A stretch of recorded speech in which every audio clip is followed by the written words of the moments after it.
Bom dia, boa tarde, boa noite. Eu sou Gustavo Groma, editor aqui da Mercado e Consumo, e a gente está começando mais um webcast, podcast aqui da Mercado e Consumo, especial, como vocês estão vendo aí, ou vão ver daqui a pouquinho, do Latam Retail Show, esse grande evento que vai acontecer aí dia 19, 20 e 21 de setembro, daqui a pouquinho, né? Estamos às portas aí do evento. Aqui nesse canal a gente debate tendências, insights e perspectivas com líderes de empresas e especialistas nesses temas. Eu gosto muito de falar que a gente traz histórias do mercado aqui. E agora, olhando para o Latam Retail Show, a gente vai trazer dois convidados aqui que vão adiantar um pouquinho do que eles vão falar lá no palco do Latam Retail Show. Aqui do meu lado, para ajudar na apresentação e na condução desse webcast, podcast, e para conversar com esses dois convidados, eu tenho a Ayana Freitas, editora-chefe da Mercado e Consumo. Tudo bem, Ayana? Tudo bem, Gustavo. Prazer estar aqui mais uma vez. Semanalmente a gente tem webcasts aqui na plataforma Mercado e Consumo, além, claro, de notícias diárias a todo momento sobre varejo e consumo no Brasil e no mundo. E no Latam Retail Show teremos um estúdio, né? Estúdio da Mercado e Consumo montado dentro do Latam, da área de Expo do Latam. Vamos acompanhar lá em tempo real tudo que vai acontecer no congresso e também na feira. Então não perca, se você for ao Latam Retail Show, aconselho que vá. Você que é varejista, que atua na área varejo, food service, franquias, enfim, tecnologia de algum jeito também, né, que sempre está embarcada aí nesses negócios. Não perca o Latam Retail Show e dê uma passadinha no nosso estúdio, stand, para acompanhar a nossa cobertura. Não é, Gustavo? E fique ligado no YouTube, no Spotify, porque se a gente está fazendo um aquecimento aqui no pré-Latam, o pós-Latam vai ter muita coisa que a gente vai gravar lá do Latam e vai disponibilizar para todos vocês no YouTube, nos canais específicos, nas redes sociais da Mercado e Consumo também. E para dar sequência aí e apresentar os nossos convidados, eu tenho aqui com a gente hoje o Frederico Mardegan, Senior Director Digital E-commerce da Samsung. Tudo bem, Frederico? Tudo jóia. Obrigado pelo convite. Grande prazer estar aqui, contar um pouquinho da nossa história aqui para vocês. Maravilha. E tenho também o Roberto Weinstock, que é sócio-diretor da Gouveia Consult. Tudo bem, Roberto? Tudo bom, Gustavo? Tudo bom, Ayana? Tudo bom todos que estão acompanhando? Rufem os tambores, Latam Retail Show está chegando, 19, 20 e 21. A gente vai dar um gostinho aqui do que vocês vão ver lá nesses dias. Então vamos começar. Frederico, hoje você está na Samsung, né? Mas você já passou pela Sephora, pela Vivo, pelo Walmart. Fala um pouquinho para a gente da sua carreira aí, Frederico. Legal, são 25 anos de transformação digital, trabalhando com digital, né? Na verdade, comecei minha carreira na Cisco. Então, a Cisco, empresa de infraestrutura de redes, né? Fiquei quase 7 anos lá. E eu lembro, estava vindo para cá e lembrando dessa história, né? Que o grande lançamento, trabalhava no marketing nessa época, o grande lançamento era o Wi-Fi, né?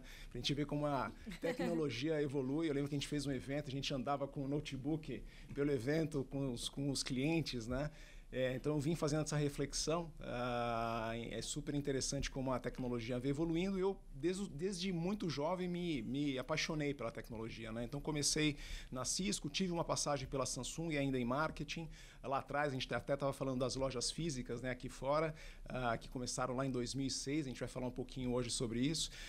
Depois tive a oportunidade de trabalhar com grandes pessoas, né, como o Roberto, no Walmart.com.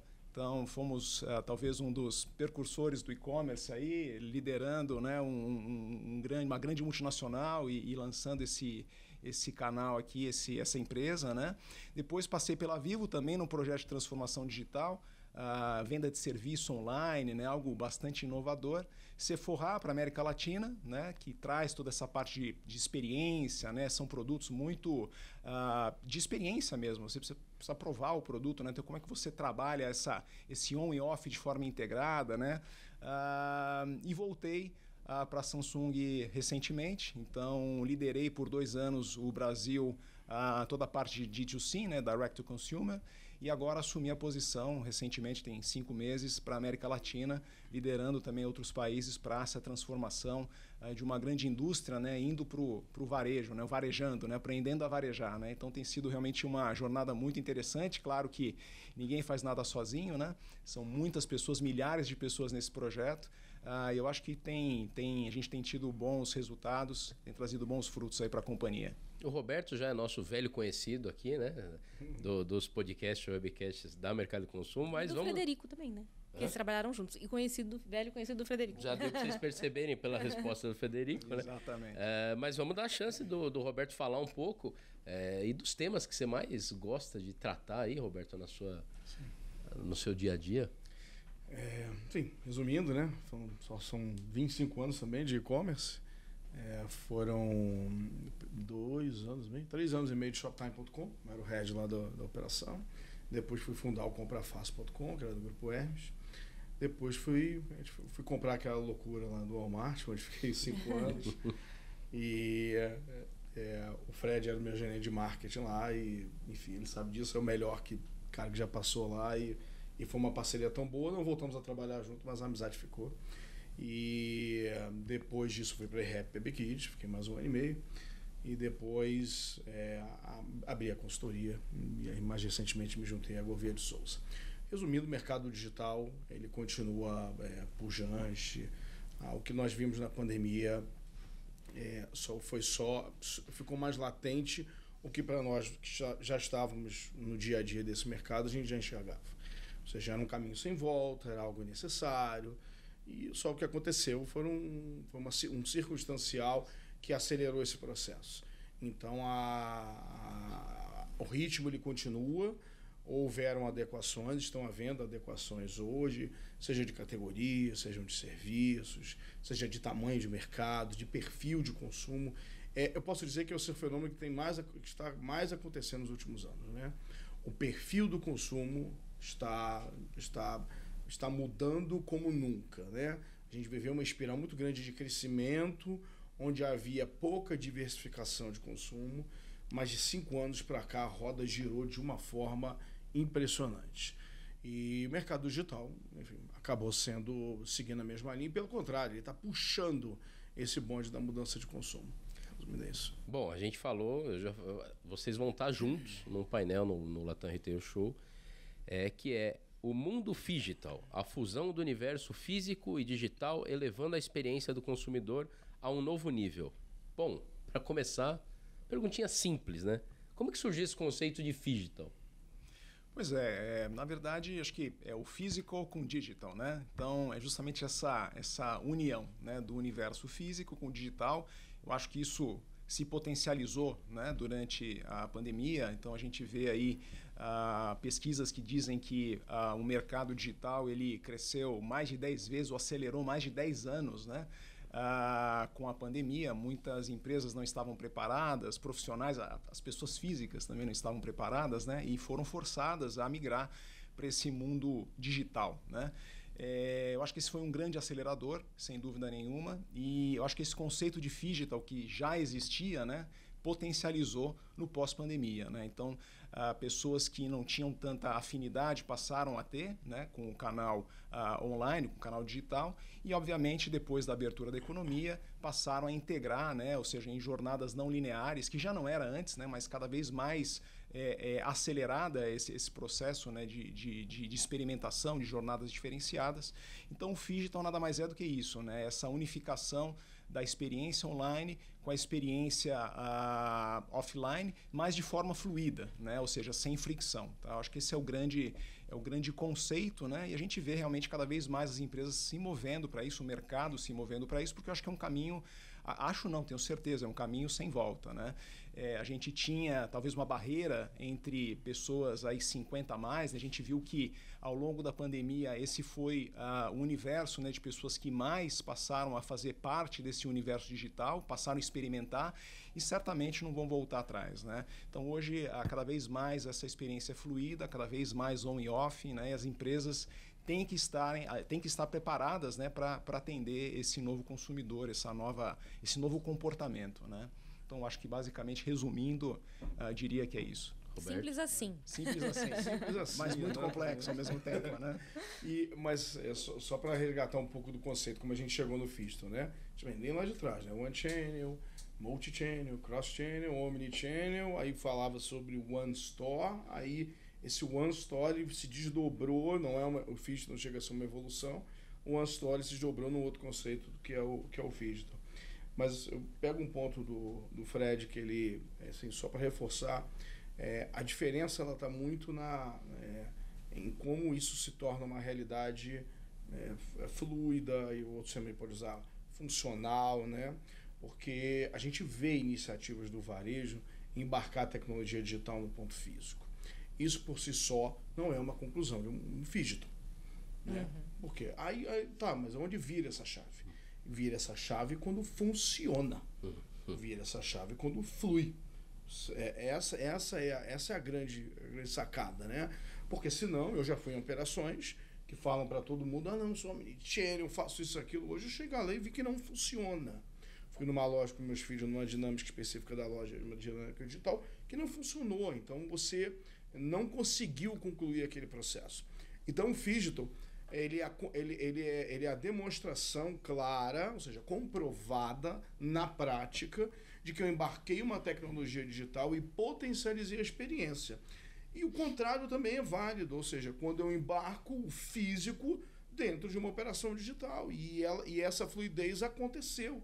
Então a realização é que gera o termo, vamos pensar assim, né? Porque senão fica muito aquela coisa de iniciativa. Eu vejo muita gente falar de iniciativas, mas desculpa, não estou vendo a iniciativa não. Não, e quão frustrante é você ir numa loja que tem, né, tecnologia embarcada e tem ali, você vai, sei lá, personalizar alguma coisa e o negócio não funciona, né? Quer dizer, você está vendendo uma ideia, o cliente comprou a ideia, está lá para comprar e o negócio não... Vocês falaram, os dois falaram essa palavra de fluidez, né? Acho que é isso que é o que talvez resuma bem essa conjunção de físico com digital, né? E os desafios são diversos, né? Porque exatamente o que você falou, não é só uma questão tecnológica, mas é uma questão de mindset também, de treinamento, né? De conflito de canais, né? Ou seja, às vezes o vendedor da loja, se você não tiver um programa de incentivo muito bem alinhado, por exemplo, o vendedor da loja às vezes não quer vender o produto do online, né? Não faz sentido nenhum, ele quer converter na loja. Então, na verdade, ele envolve não só a questão de tecnologia, mas uma questão de cultura digital da companhia, né? Treinamento, para justamente ter essa fluidez e ser algo onde o consumidor não veja essa fricção, né? Então, ele vai além da plataforma, né? Como que foi para a Samsung? Você falou que as lojas físicas começaram em 2006, não é isso? A primeira loja foi inaugurada em 2006, no Shopping Morumbi, né? De lá para cá a gente foi ampliando, hoje são 315 pontos de venda entre lojas físicas e quiosques, né? Isso só no Brasil, em outros países a gente também tem essa mesma operação, então a gente vem expandindo aí ao longo do tempo. Né? Muito legal, é porque a gente tem um podcast aqui adicional a esse especial Latam Retail Show que a gente está fazendo, que chama Bora Varejar. E aí vocês estão fazendo justamente isso, né? Vocês estão indústria varejando, né? Exato. Como é que é para vocês, enfim, vocês já eram, independentemente disso, gigantes, né? Empresa de tecnologia, grande investimento em tecnologia, mas como é que foi ir para o físico no fim? Como é que tem sido, né, essa jornada, na verdade, que continua? Com certeza. Eu acho que, começamos lá atrás, né, muito mais com uma brand store, então fomos expandindo esse modelo. E claro que com a pandemia, acho que essa questão de integração se fez ainda mais necessária, né? Do físico com o offline, como a gente falou.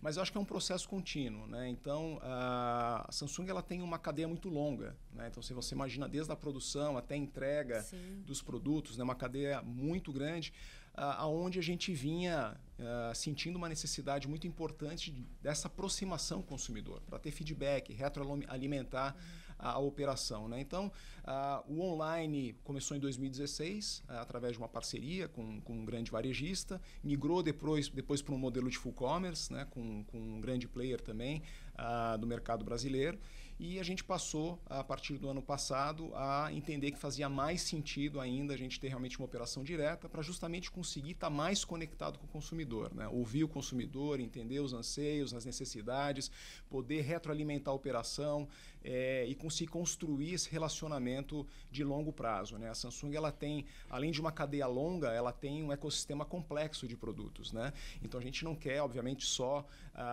experimentar um ou outro produto, a gente quer que esse consumidor ele possa navegar entre vários produtos da marca, né? E claro que para isso a gente precisa estar próximo do consumidor, para explorar esse ecossistema, mostrar o que a gente tem de valor, não só em produtos, mas em serviços também, né? Então esse movimento de ir para o varejo ou varejar, né, foi muito nesse sentido também, de se aprofundar, de criar esse relacionamento, e a venda, na verdade, é uma consequência, né? Seja no nosso canal direto ou seja através dos nossos parceiros de negócio. A gente vem fazendo um trabalho de integração, né? Não de concorrência. Então, acho que esse que é o grande ponto, né? A gente realmente preza muito por todos os canais para ter uma isonomia, né? Para dar as mesmas condições, no sentido de que a nossa loja seja mais um canal de experiência também e, obviamente, de consumo, mas no fim do dia que o consumidor esteja à vontade para escolher aquilo que ele faz melhor, entendeu? Que ele acha que é melhor para o relacionamento dele, seja através de um varejo, uma grande empresa de telecom, por exemplo, ou até o nosso canal. Então a gente trabalha muito essa questão de conteúdo embarcado com o produto, né? É uma proposta de valor diferente, né? O nosso varejar não é um varejo talvez tradicional, né? A gente brinca, né, que todo bate-papo que a gente faz, a gente acaba tendo que falar de pandemia e tal, e eu acho que vai ser assim por um período ainda, né? E aí eu vou tocar nesse tema. O que vocês da Samsung aprenderam ou mudaram ou tiveram que fazer de adaptação durante e depois desses 3 anos? E aí, esticando a questão para o Roberto também, como é que você entende isso para as outras empresas também, Roberto? Você quer começar? Posso começar. Bom, foram anos muito acelerados, né? Então, acho que nenhuma empresa, como eu falei, a Samsung tinha começado já a varejar em 2016, né? Mas acredito que muitas indústrias, assim como nós, não estavam 100% prontos. E quando eu falo 100% prontos, não necessariamente é ter o canal, né? Porque ser varejo envolve, além de tecnologia, processos, mindset, né? É mudar a forma de ver a organização, né? Então a gente passou realmente por um processo muito acelerado. Eu acho que talvez das empresas que eu trabalhei, foram algumas, né? A Samsung é uma empresa que realmente preza muito pela execução, né? E uma execução acelerada, go-to-market, né? Então acho que foram 3 anos de muitos desafios e reconstrução de mindset, de processos, de sistemas, né? De mentalidade corporativa mesmo, né? Legados, né? Então imagina uma empresa que tem quase 60 anos, né? Com vários legados, né? B2B essencialmente, indo para o B2C. Então foi um processo muito acelerado. A gente aprendeu muito nesse processo. Então acho que essas etapas que a gente cumpriu, né? De estar com um grande player, depois migrar para um modelo mais no meio do caminho do D2C, depois de fato ir para o D2C, fez com que a gente conseguisse ir ganhando musculatura ao longo do processo, né? E obviamente maturidade, para conseguir ter uma operação no nível que a gente tem hoje, né? Que é uma operação realmente muito representativa, tanto para a companhia, e quando a gente olha o mercado já brigando aí com grandes players, né? Do varejo, né? Então foi um processo bastante acelerado e aprendemos muitas coisas, né? Desde sistemas, processos, parte legal, a parte de taxes, né? Que é totalmente diferente, né? Operação logística, né? A gente teve que integrar também boa parte da integração logística nessa última fase, então aprendemos muito com o processo, né? E principalmente também estar próximo do consumidor, né? Ou seja, a gente assumiu toda a parte de pós-vendas também do nosso canal, né? Antes a gente tinha o pós-venda dos produtos, né? Então a gente passou a assumir também o pós-venda do varejo, né? Que também trouxe muitos aprendizados para a gente, que na verdade eu acho que talvez seja o grande ponto de aprendizado, né? Você conseguir ouvir o consumidor e, através de um processo contínuo e cíclico, né? E melhorando a sua operação. Então isso a gente faz, a gente preza muito por essa qualidade. A gente acompanha um dos principais KPIs que está no bônus de todos os executivos, é o NPS, né? Então também a gente aprende muito com esse processo, com esse listening, né? do consumidor, né? Ouvir o consumidor. Né? A pandemia ela demorou tanto tempo, né? Mais de 2 anos e pouco, e que ela acabou gerando, ela amadureceu, né? Ela maturou dentro do modelo econômico. Então, o que aconteceu, no início passado aquela fase do susto, as empresas precisaram se reinventar para ir direto ao consumidor, até porque muitas lojas estão fechadas. E no contexto de ir direto para o consumidor, e o ambiente somente era digital, a gente trouxe acabamos fazendo 2 grandes movimentos. A indústria, pela falta do ponto de venda, ela falou, eu preciso direto para o consumidor, e isso através do meio digital. Então, o movimento da indústria para o digital. Naquele contexto, gente, tinham vários perfis. Tinha uma Samsung que já estava andando, às vezes dando umas corridas, às vezes mais devagar, mas tinha gente que já estava calçando sandália, a gente estava dormindo, literalmente. Então, respondendo a sua pergunta, de efeito prático com esse movimento, alguns foram pegos de surpresa. Acorda, que você não está entendendo. A indústria está indo toda para o digital. Porque a gente não sabe quanto tempo vai demorar essa história. E aí acabou o movimento. Outros que estavam amarrando sapato, correram para amarrar e decorre, porque a Samsung, por exemplo, já está lá na frente. E as empresas, elas com diferente nível de amadurecimento, elas aproveitaram mais ou menos esse mercado. Não tem como dizer. Quem se posicionou e aproveitou, estava com vantagem competitiva, saiu do final do processo de pandemia com market share melhor. É fato. Você pode analisar todos os segmentos. Quem já estava avançado saiu desse cenário com market share melhor. E aí agora o desafio, que mesmo agora, uma estabilização, que a gente fala, não sei se vocês viram os resultados, mas saiu aí recentemente do Web Shoppers, o número de consumidores continua subindo. Então, 10% em relação ao ano passado. Então, ou seja, é um caminho sem volta. Se engana quem acha que, não, passou a pandemia. Agora a gente pode voltar ao que era antes. Deixa eu te avisar, você está completamente errado. Então, o movimento... Voltou para a cama, né? Voltou para dormir. Voltou para dormir. Ainda tem gente que ainda volta para dormir. Impressionante, gente. Impressionante. Então, o movimento da indústria ela vai continuar muito intensa, porque ela simplesmente ela hibernava. Por N motivo, não posso nem falar que estava hibernando errado, porque o mercado estava lento nesse contexto e não mais está. Agora o movimento está acelerado e posso dizer, quem continuar fazendo esse movimento de digitalização e vendendo direto ao consumidor, varejando no ambiente digital, vai crescer seu market share nos próximos anos, tenho certeza absoluta. Quais vocês acham que são os grandes desafios, assim, de realmente fazer uma integração que funcione? Olha, como eu falei, são vários, né? Eu acho que, primeiro, o mindset corporativo, né? A empresa tem que estar, a liderança tem que estar muito segura de que esse é o caminho, né? Até por ter uma questão de diretiva de canais, um alinhamento de canais, treinamento das equipes, né? Sistemas, sem dúvida nenhuma, né? Então acho que tem uma questão de governança, né? Tem questões sistêmicas que talvez o Roberto possa falar até com mais profundidade. E tem outros pontos também, né, que você precisa investigar. Então, por exemplo, questões tributárias, né? Então, talvez esse seja um grande ponto, uma grande barreira, né? Então, dependendo a gente tem uma complexidade tributária grande, né? Então, isso traz também uma análise importante quando você for avaliar o projeto, né? Todo o processo de execução, plataforma, sistemas legados, então isso tem que estar tudo muito pronto. Mas eu acho que tudo, de certa forma, talvez o grande ponto seja uma cultura digital forte, né? Uma cultura omnicanal forte, que propicie essa integração fluida para o consumidor realmente ter uma experiência sem fricção, né?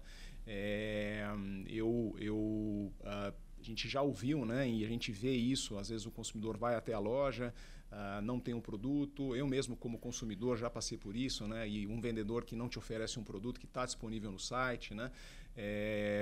Por questões de alinhamento, né? Então, ou seja, ele envolve toda a organização, inclusive o pós-venda, né?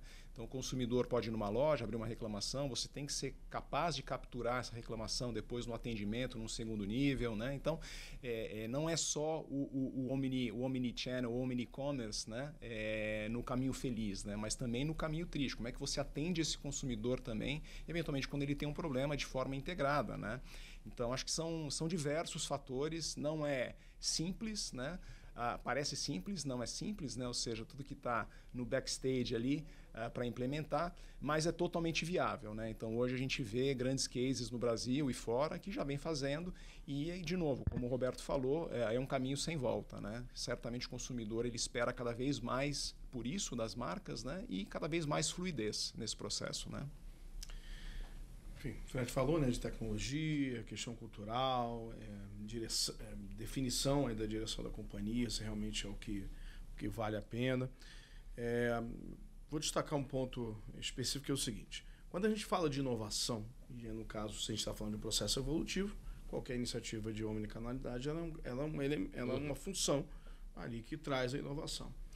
Ela tem um ponto que é bem importante, que é o timing. E esse timing, ele não é só, ele não é do segmento, ele não é regional, ele não é de um país, não é de economia, ele é de tudo isso, ele tem N variáveis. Eu posso pegar uma iniciativa que é muito boa, uma implementação que foi perfeitamente feita, um trabalho de cultura que foi bem planejado, mas o timing está errado. O timing foi errado. A implementação ela veio antecipada ou veio de forma tardia. E muitas das vezes ela não foi efetiva porque esse timing foi errado. Então, quando eu falo de inovação, eu preciso entender a inovação dentro do meu próprio segmento. Se eu estou falando, por exemplo, de uma indústria, há uma expectativa que a indústria seja muito referência de conteúdo, que a indústria seja uma referência de uma experiência diferenciada. Então, ou seja, a inovação no que se refere à indústria, eu estou falando modelo de negócio específico, tem uma expectativa do consumidor e um time de inovação, que não é o mesmo do varejista. Ele não consegue, às vezes, ser ele a fonte de informação. Talvez a inovação do varejista esteja no transacional, esteja no marketing, esteja, em parte, sim, num ambiente de experimentação, mas a expectativa é até mais na indústria do que no varejo. Então, é bem importante aprofundar o quanto essa iniciativa, porque se eu for falar de omnicanalidade, gente, a gente pode falar de 50 iniciativas aqui. Mas a iniciativa que funciona para você não vai funcionar para você, não funciona para ele. O time da sua iniciativa não encaixa com a dele. Então é muito complicado eu falar, olha, você tem que implementar isso aqui, porque está todo mundo fazendo. Desculpa, aí vai ser Maria, vai com as outras. Não vai dar resultado. Vou dar exemplo que eu apliquei num varejista certa vez. Olha que coisa interessante. A gente, numa loja específica, que era de baby, a gente colocou um totem para que a consumidora pudesse navegar em todo o segmento, já que o espaço de baby era pequeno. Então tinha espaço de kids, né? Tinha espaço de baby também.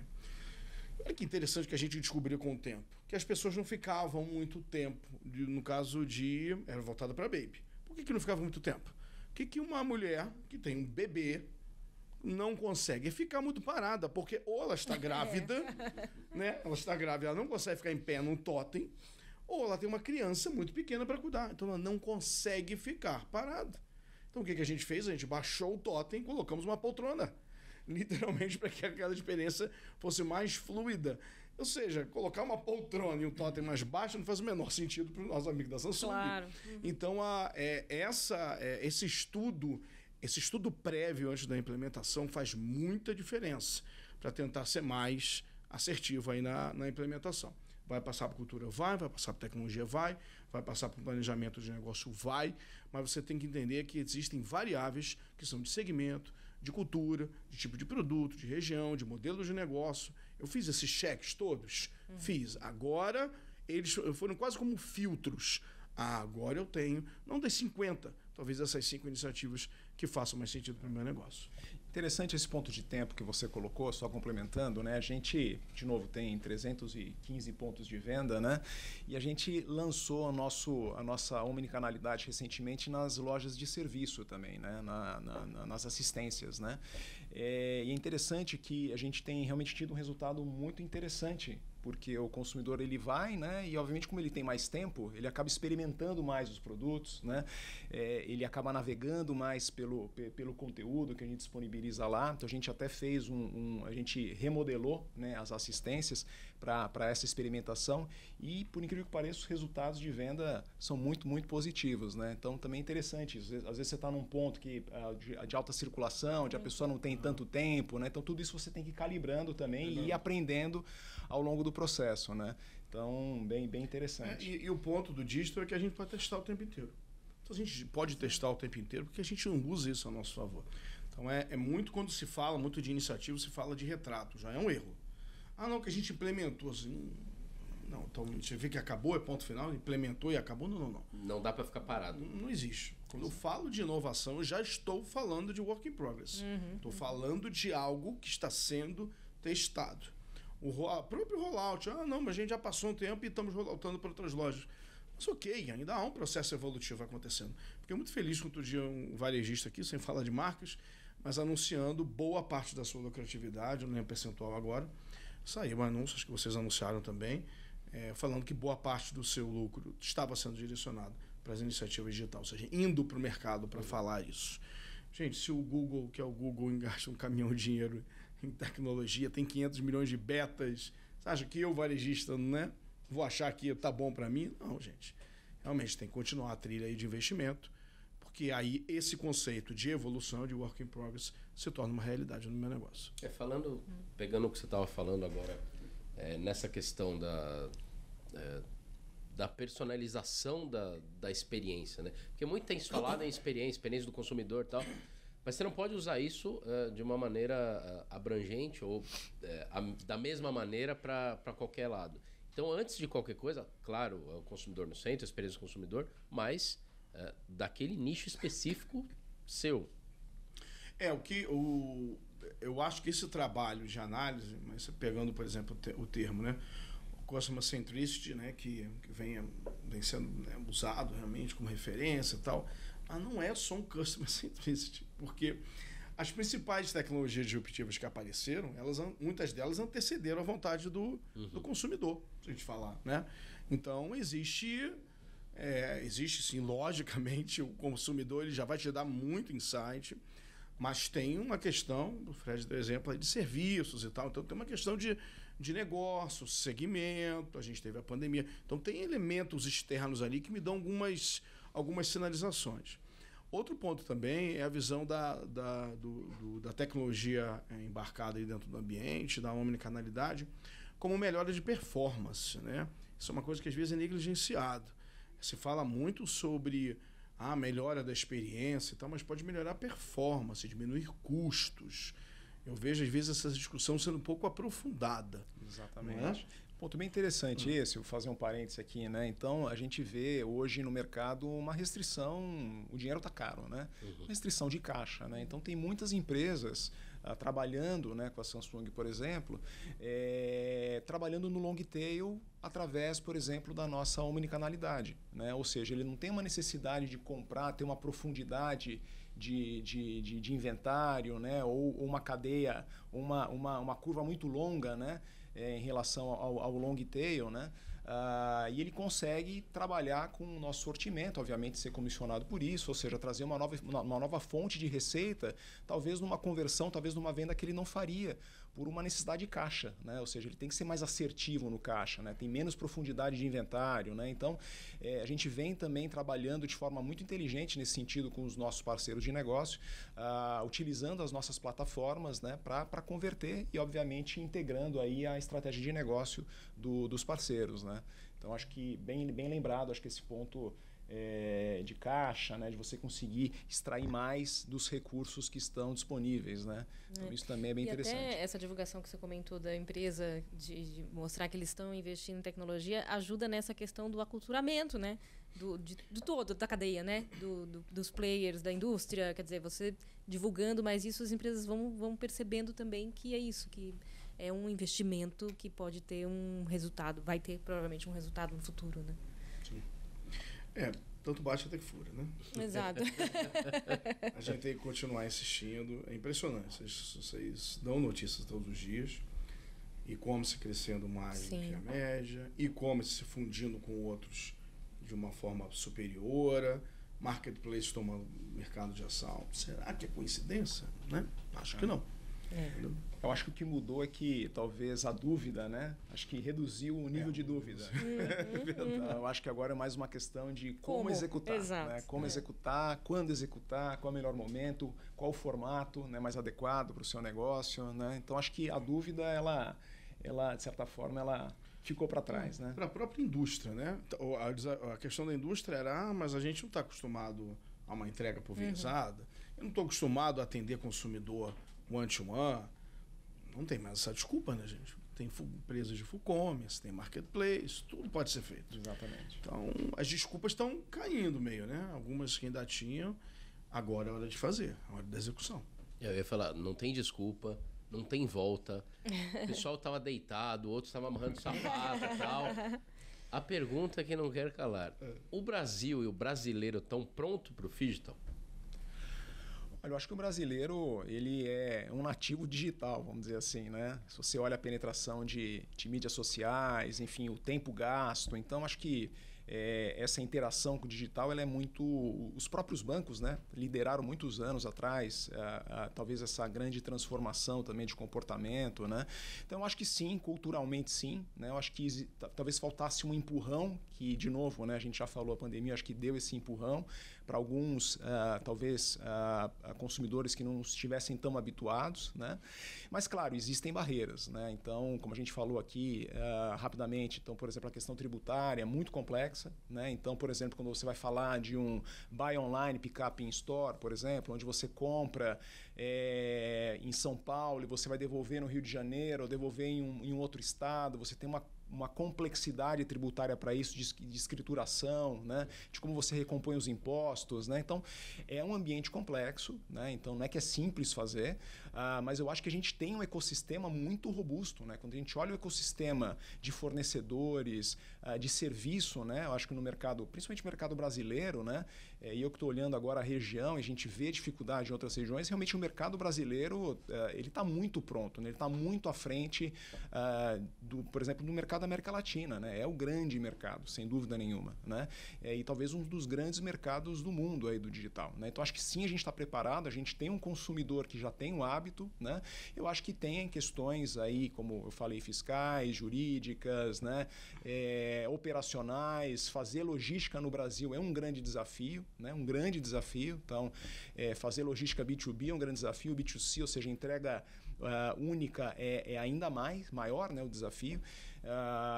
Então é muito importante, cada vez mais essa parte logística também vem ganhando espaço, né, nessa decisão. Né? Então você conseguir fazer uma melhor gestão de inventário, né? Ter eficiência de estoque, conseguir estar mais próximo do teu consumidor, ter uma entrega mais efetiva. Né? Então isso é muito importante, você entender o teu perímetro, né? Como você vai compor esse perímetro logístico. Mas sim, existem complexidades, mas eu acho que a gente também tem um ambiente cultural, de comportamento, né? E de tecnologia de fornecedores muito propício para esse tipo desse próximo passo, né? Não só da indústria, mas também para o varejo. Né? Estamos prontos, Roberto? Estamos prontos. Apesar de termos vários Brasis, né? A gente tem um Brasil... A diferença entre São Paulo, onde estamos, e algumas regiões é muito grande. É estratosférica. Então, a gente tem um primeiro mundo AAA, top master, e a gente tem uma classe de miseráveis muito grande. Mas, enfim, eu sou defensor de que a gente se populariza no digital. No digital, a casa é a mesma. Enfim, o cara que mora na rua ou mora num palácio, no digital o ambiente é o mesmo. O digital ele populariza. E eu entendo que populariza também o consumo. Então é aí que as classes se encontram. E por isso que isso criou o consumo, né? A experiência digital no Brasil ganhou tanta força e temos uma massa realmente que hoje que compra, que adquire produtos, serviços. O ambiente é totalmente favorável. Como ele falou, às vezes questões políticas não ajudam muito, né? O fiscal é o nosso maior desafio e o nosso transporte ser viário também é um grande desafio, né? Porque se eu for falar de mercado americano, o aéreo muito mais barato e a gente poderia aqui também fugir para o ferroviário, enfim, qualquer coisa, ou o naval, né? Enfim, barcos que poderia ajudar. A gente teria N formas de baratear o custo frete, que hoje consome 10, 15, 20, às vezes 30% do valor da mercadoria e que muitas vezes inviabiliza uma experiência melhor dentro do online. Sim, mas somos um consumidor. Consumidores brasileiros são fistos, isso é fato. Frederico Mardegan, Senior Director Digital E-Commerce da Samsung, muito obrigado por esse bate-papo pré-Latam Retail Show. E nos vemos por lá, né, Frederico? Sem dúvida nenhuma. De novo agradeço. Um grande prazer. Muito bacana estar dividindo esse espaço aqui com o Roberto. Obrigado aí pela oportunidade e nos vemos lá, sem dúvida nenhuma. Roberto Weinstock, vai ter surpresa? Vai ter alguma coisa no painel de vocês, do Phygital? Não, o painel vai ser excelente, né? Já faço convite para vocês. O Fred vai estar lá comigo, o Diego Killian da Raia Drogasil e a Brisa da Alibaba. Muito bom esse painel. Tá muito bom mesmo, hein? Lá. Só gente top, imperdível. Eu não sei o que você vai estar fazendo, que não vai estar lá no Latam Retail Não vai ficar dormindo, pelo amor de Deus. Não volta pra cá. Amarrando o sapato. Eu não vou nem falar o dia, sabe? Porque aí você já fica os três. e aproveita as outras palestras. Enfim, espero que a gente se encontre lá. Obrigadão, Roberto. Eu que agradeço. Obrigada. Ayana Prazer Freitas, também. muito obrigado. E nos vemos no Latam também, né, Nos Ayana? vemos todo dia e em breve também presencialmente no estúdio da Mercado e Consumo no Latam Retail Show. Não deixem de passar por lá também, vocês que estão com a gente aqui na mesa e vocês que estão acompanhando a gente aí também no YouTube. Espero que vocês tenham gostado do bate-papo. Latam Retail Show chegando. Acompanhem tudo, Mercado e Consumo, na plataforma e em todas as redes sociais.